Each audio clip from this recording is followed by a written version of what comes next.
Hey guys, welcome to my channel. Thank you very much for tuning in. And I welcome both my old and new subscribers, even you guys that have not subscribed yet, and crossing fingers, I hope by the end of this video you will have already considered subscribing.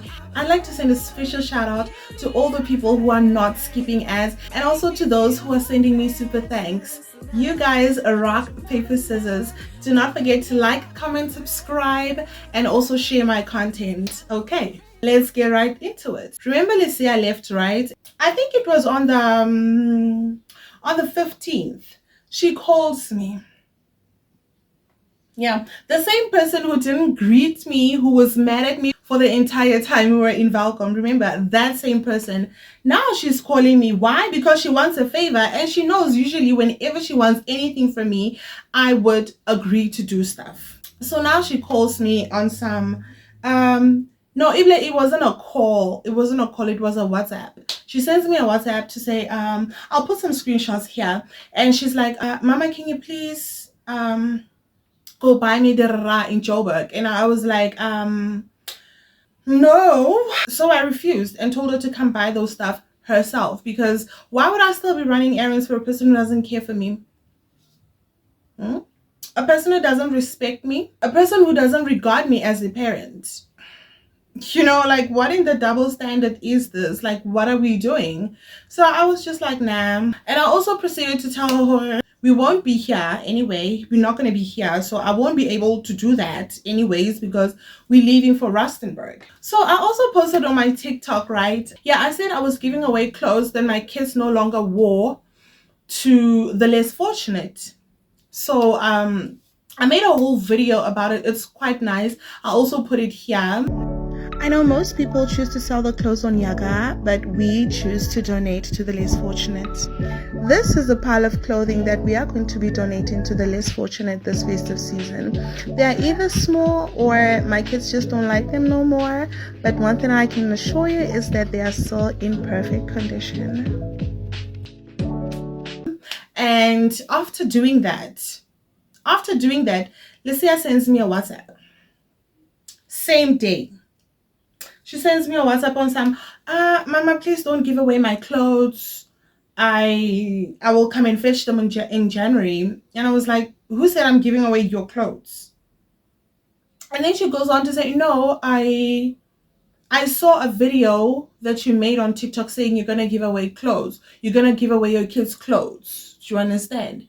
And I said to her, my kids' clothes, not yours. When you must come in January to fetch your clothes. Yeah, I'm not giving away your clothes, no.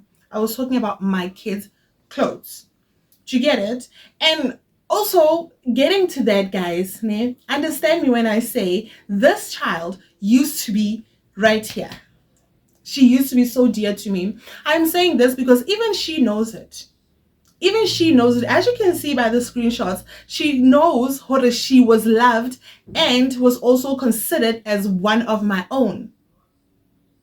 I literally considered her as one of my own and also treated her equally. Do you understand? So when she sees that my kids, she knew or she would generally be included, but not this time around. I don't know if I'm making sense. Just not this time around, because why would I still call you my child when you clearly showed me, like, you do not care for me?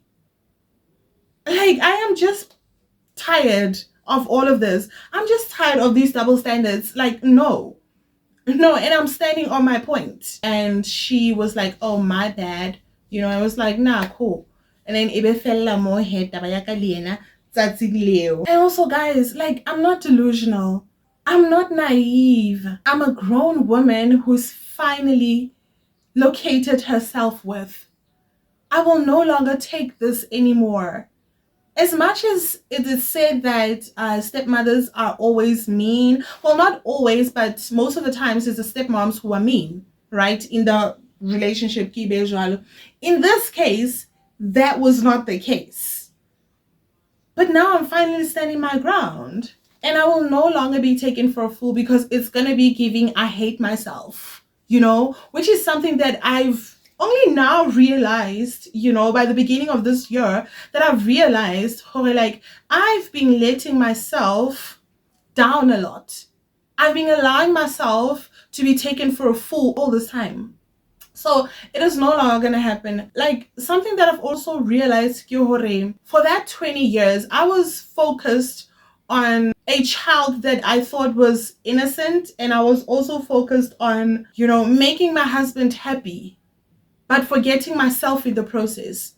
And guys, I kid you not, I forgot myself. I completely let go of myself, because how is it that I've been bottling all this up for a whole 20 years? Ah, my guy, no.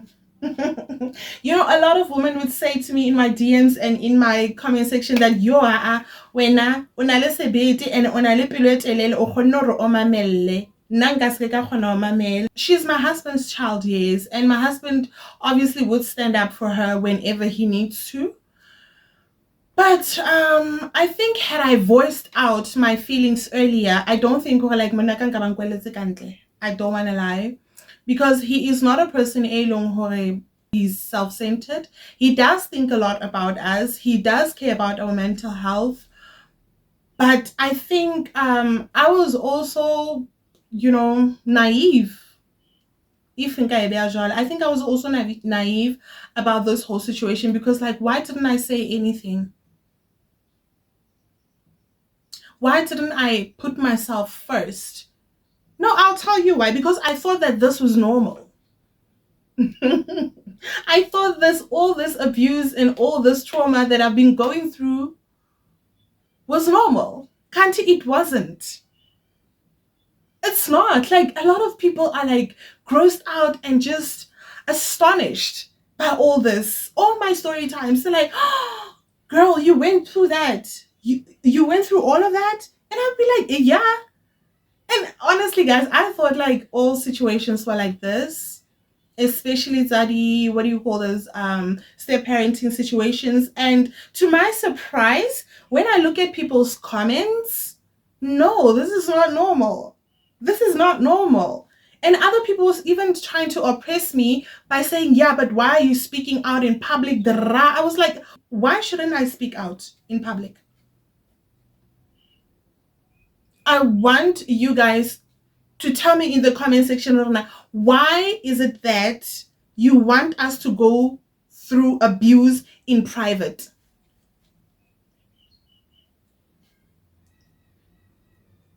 Why do you want us to do that? Why are you normalizing privacy in abuse? Why should I care about an abuser's feelings when they completely didn't care about mine when they were doing all that they were doing? And like I said, don't get me wrong, guys.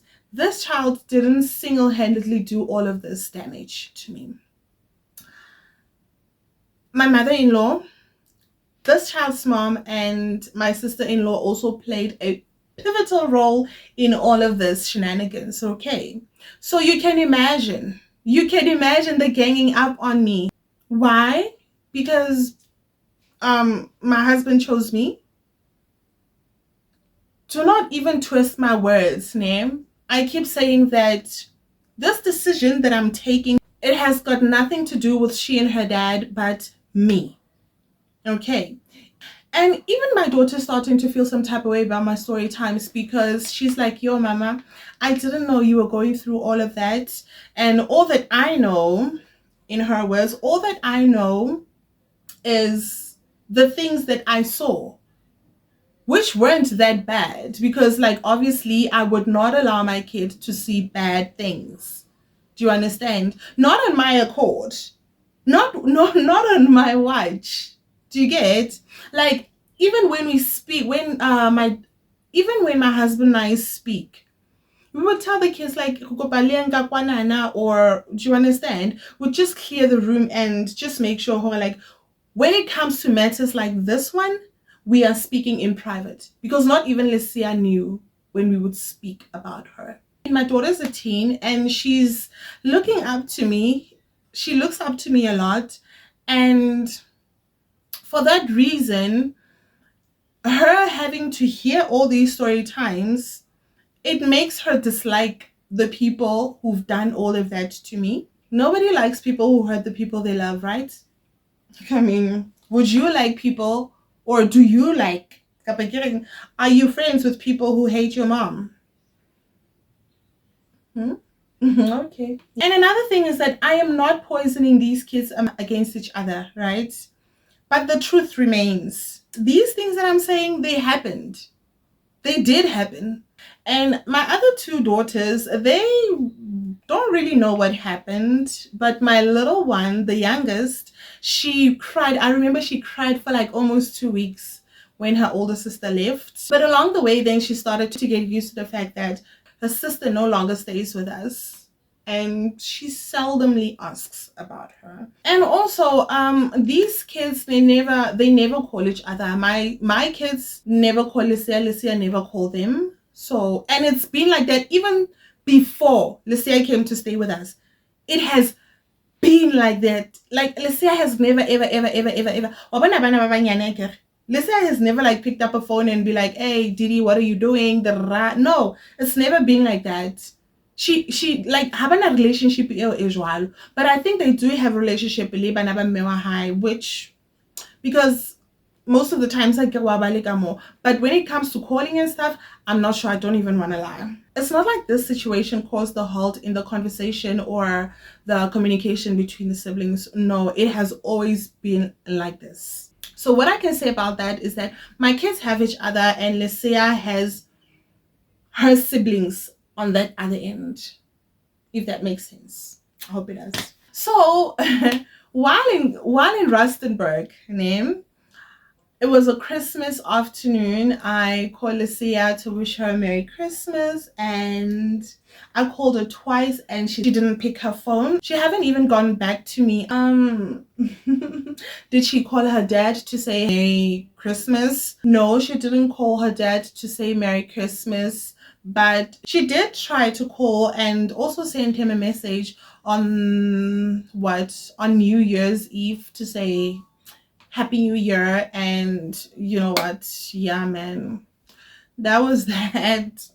But as for me, no, because I feel like how she's treating me now is how she's been treating me. She's forever been blaming me for things that have happened in her life ever since. Do you get it? Because I mean, the decision like she should go back home, meaning to her mom. My husband and I sat down and we both took the decision. So why is she looking at me like, yeah, I'm the instigator? Hey, hi, salang, hi, salang, hi, salang. No, it's because it's very easy to hate on me because she's been hating on me. Why you come? She's been, so it's very easy. How when I into essing handle from her dad's side of the family, she blames me.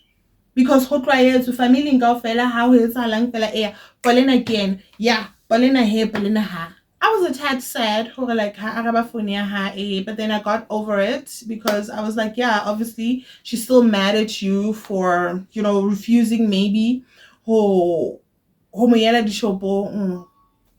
and stuff.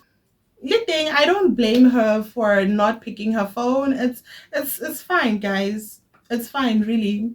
Although I was expecting her to pick up a phone because I did call her. Like, you wouldn't call a person and not expect them to answer, right? So, and at the end of the day, I think we all choose ourselves. We all want what's best for ourselves at the end of the day. As much as she's been choosing herself and has been doing that she was told to do, ne? And like it's in your best interest, but she was still doing it. And she's still doing it, Lynn OJ. I just didn't want to make a super long video, but also those who are worried how, Paulina, why are you now speaking English throughout the entire video? Well, it's because I have people in my DM saying, oh, sis, we really like your content, but we cannot understand what you're saying.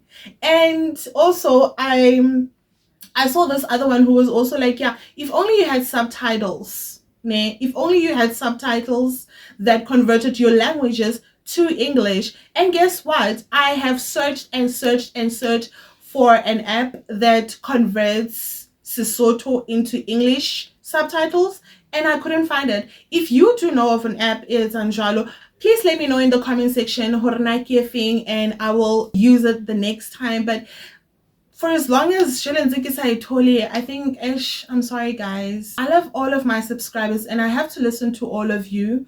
And I do also want my message to reach the masses.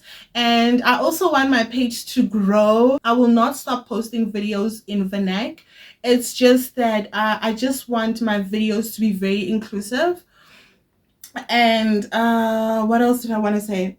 Oh yeah, if me speaking English is gonna be a problem, please let me know in the comment section if you'd like me to keep speaking in Sesotho and spicing it up with a little English here and there. I honestly wouldn't mind, but like I explained, I just want my content to be inclusive to all other people who do not necessarily understand Sesotho. Thank you very much for watching, guys. I really do appreciate each and every one of you. And having that said, Mrs. Sujanamani signing out.